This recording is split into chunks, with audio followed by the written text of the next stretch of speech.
Angela with the Leadership Coach Group, and it is my pleasure to introduce to you one of our coaches, Kristin Hoover. Kristin, thank you for taking time to meet with me today. Thanks, Angela. Great to be here.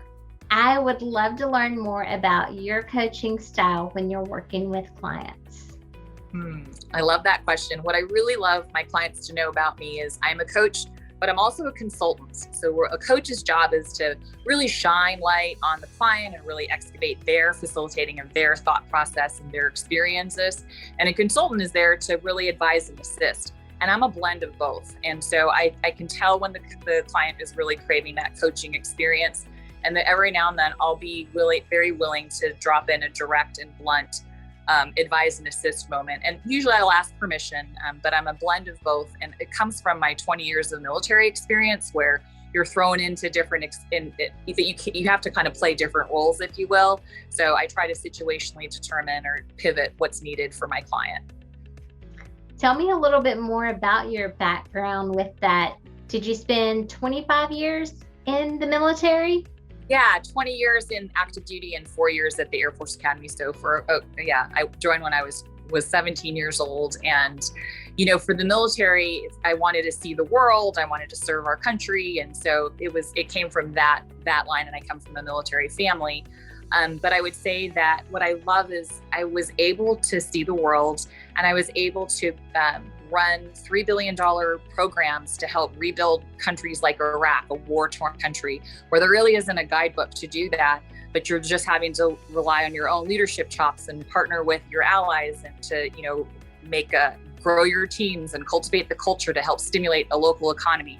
So that's just such an opportunity of a lifetime. But boy, you sure do cut your teeth and learn a lot, fail forward, and but it's all leadership, and it's all what I loved about that is, no matter what country I was in or what mission I was running, human behavior is universal. So coaching applies to all of it. So I've done, thousands of contracts and met thousands of people. And I think you just kind of get a feel for people and how to help work with them and to facilitate what's meaningful for the mission and the people. So has really fed into me as a coach for sure.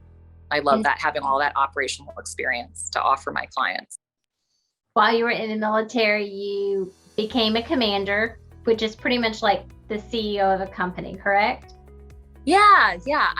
That's probably pretty important for clients to know about me is that, I've run my own businesses. So whether it's $100 million or a $3 billion portfolio, supporting big missions like, space launch vehicles or IT portfolios or rebuilding countries, and running, I had 600 people or 100 people under my command.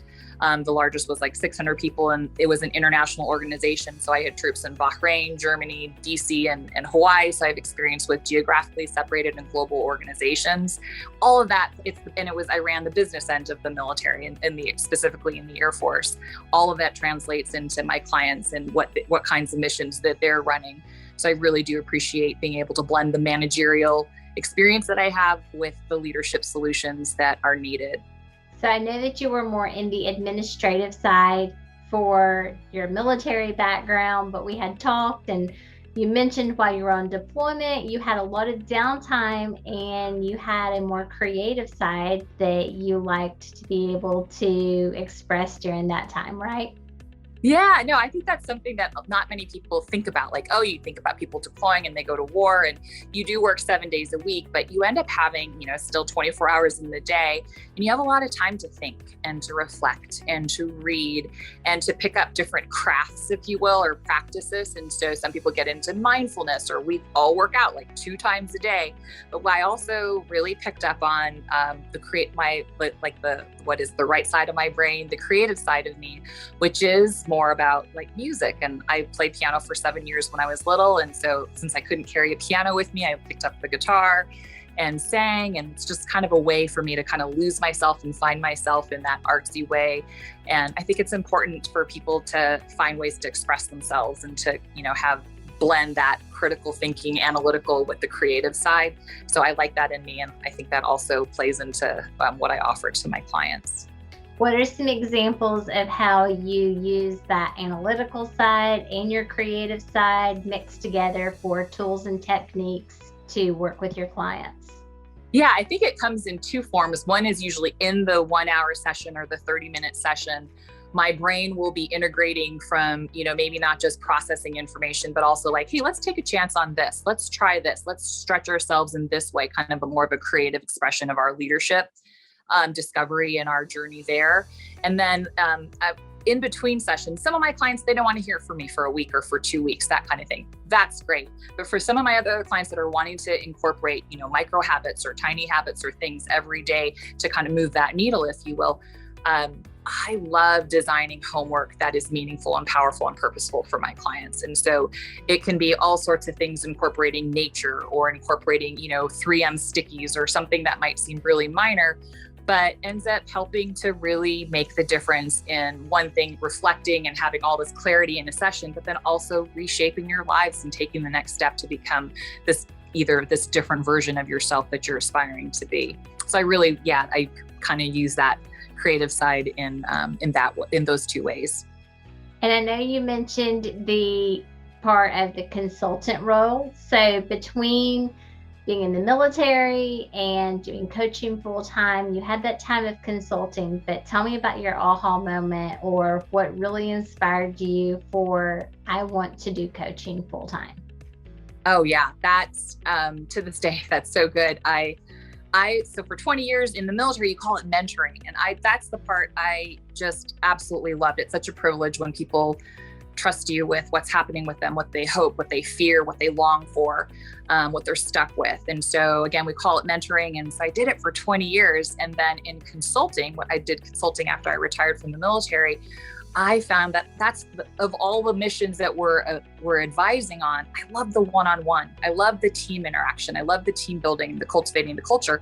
And somebody told me about coaching. I was like, this is an actual profession. Like, this is the part that I loved about the military and of consulting. And so that's my aha moment. Was I didn't know that it was an actual profession. I'd been practicing the art of coaching, and I have to go back to school and try to learn the science, if you will, of coaching. And so that's just been such a joy to get to do what I love and what I've already been doing, untrained, if you will. I love it. So whenever you think about the opportunities that you like to help clients with the most, or challenges that you like to help them overcome, what comes to mind? Yeah, well, I started out with my initial coaching was military transitioning, whether they're separating or retiring from the military and trying to figure out what they're going to do in their next chapters. And so often I think people are just like, well, I've had this job, so I'll take this job because it's super similar skill sets. I say pause. I say stop the presses. And I really urge my clients, and myself included, and my peers, to really stay in that discovery mode. What makes you come alive? What do you love? What do you want to do with the rest of your life? How do you want to live this wild and precious life, if you will? And I think that discovery phase is just really an investment in taking a chance on ourselves and really knowing ourselves, instead of just following the path that sort of like presents itself to you, really being able to carve the path and the life that, what were you meant to do on this earth and in this one lifetime? And so that would be my sweet spot, are people that are in transition, people that kind of know themselves, they're not sure where they want to go, but they really want a partner to help them figure out, okay, I'm going to really own this, or I'm going to say this part out loud. And so that's just super fun for me, and also really powerful. Yeah, I think when all of us find our purpose, work is effortless. And I know that you are from a military family, even before you were in the military yourself. So you've lived kind of all over. I have. But you call Denver home right now, correct? Love in Colorado. Yes, absolutely. My dad was in the military. So I was born in Nebraska, raised in Hawaii. I'm the youngest of 26 cousins there. And then my dad retired in Washington State, and then I joined the military from there. And in 20 years, I moved 11 times all over the world, overseas, Germany, to Iraq and Bosnia, and then all over the States. And so, yeah, I love just having an exposure to all the United States, but then also all over the world. And you had mentioned to me before, whenever we talked, that you are very passionate about humanitarian efforts and your work that you got to do with that. Absolutely. It's the saying that my mom raised us with, is if you have enough to give. And I think that there are so many causes out there, but things that are resonant for each of our own lifetimes. And I think being able to give back and pay it forward is also a part of, the reason why we're here. And so, yeah, that's definitely important to me, and for me to help my clients also find those passion projects, if you will. Awesome. Kristin, thank you so much. It was a pleasure spending time with you today. Thanks, Angela. I appreciate you too.